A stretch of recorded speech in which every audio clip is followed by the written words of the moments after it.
You know those rare days that feel like a gift when your husband with dementia suddenly remembers how to make you laugh, when he shaves without being asked, or says something tender to you have not heard in a while. It feels like a piece of him came back, like maybe, just maybe, things might be turning around. But almost immediately, the dread creeps in. What if this is just a tease? What if tomorrow it's gone again? That tug of war between hope and heartbreak is real as a caregiver. And today, we're talking about what actually to do with the good days, how to hold them without fear, and how to stop living braced for the decline. Hey, Christian Care Companion. Welcome to Dementia Caregiver Support for Christians, the podcast for weary wives, overwhelmed daughters, and all of us carrying more than we thought we could. I'm Lizette Klute, pastor's wife, dementia care advisor and coach, and fellow believer, former occupational therapist that is walking this road along with you. If you're showing up day after day with somebody with dementia and wondering how to stay faithful without falling apart, you're in the right place. If you're feeling stretched, thin, and unsure what's actually helping, join me and register for our next Ask the Dementia Coach on July the 26th. This is a change in time. It's now on a Saturday, and this seems to be working very well for people just like you. Here in the Ask the Dementia Coach, you have the opportunity to talk with me about your real Christian caregiver struggles, and we will find real solutions that work for us as Christians, not just the world's band-aids. You can sign up at thinkdifferentdementia.com/ask and come breathe again.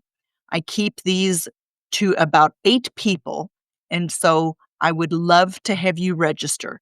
Now, let's get into the next episode where we're going to meet Anne, a recent participant in the Ask the Dementia Coach. You too could come and have your questions answered. Hello, Anne. Long time no see. Hi there. We've been busy with a lot of things, and I'm still trying to get our house in order, even though we've lived here 4 years. There you go. I'm doing a So- couple of major changes that need to be done. And Absolutely. So before we get started, before we dive in, I want us to start with a simple reflection that helps us stay focused and make the most of our time. Let's imagine it's 6 months from today and caregiving is easier. What does easier look like for you now? it's what I've had for the past 2 weeks, and he is sometimes shaving without my coaching him. He's being caring and doing things without my coaching that need to be done. It's like he's come back again. And my major problem is, since 2 months ago, I thought I was losing him, and he was sleeping over 20 hours a day for over 10 days. I thought, okay, we're into the next stage. And now we're back to better than we were 5 years ago. Okay. So what do you think might have contributed to that, this improvement? The only thing I can really put a finger on is we had family come visit, 2 great grandchildren and the parents and her brother and such. Okay. We actually made it to Disney, and 2 days separate. We took a day off in between. He was able to walk over 10,000 steps. Okay. All right. So Oh, now that you have described that, what question do you have for me today, Miss Anne? how do I prepare myself? Because I know we're in a honeymoon period right now. And, with his diagnosis of the Parkinson's and the FTD, I know it's nice right now. And how do I prepare myself that in 6 months I might be back to saying goodbye because he's sleeping so many more hours a day? I've been able to, with what you talked about to the last lady, to accept his reality. And his reality is so normal right now. I wish Mhm, I'd be here for 6 months from now, but I know that's usually not in the cards, but everybody's physiology is so different. mhm. So, I'm just looking for a way. I feel like I'm walking continuously on ice, that, am I gonna wake up tomorrow and we're in a completely different reality that he's having? That is very, very helpful, sweet Miss Anne. Would it be helpful if I can kinda unpack that for you? Thank you. I'd appreciate Okay. it, as usual. So, none of us are guaranteed tomorrow. None of us are guaranteed tomorrow. And I know and recognize that when we do have a diagnosis of dementia and Lewy body and all of these other things, Parkinson's, that we have an expectation that things are going to change. That's part of the package. The reality is, if he lives long enough, it will be the reality. And he may never get there Mm, because he could pass away before that. yes. I have seen both of those extremes. I have seen people who had been living with Parkinson's for a long period of time and Lewy body dementia and all of these other things have a heart attack or stroke and pass away. Mm, A car accident, right? So, what we need to consider is that we do need to be prepared that if he lives long enough, at some point or another, these things are going to be true. And it may never happen. And that's the hard balance that we have to have. In saying all of that, normal people, husbands and wives, combinations with nothing wrong, walk out and are in a car accident and one of them die. These things happen. This is not normal in the sense that death never should be, right? amen. The wages of sin is death. And the pain that you are feeling is the separation, the recognition that death sucks. Death is separation, right?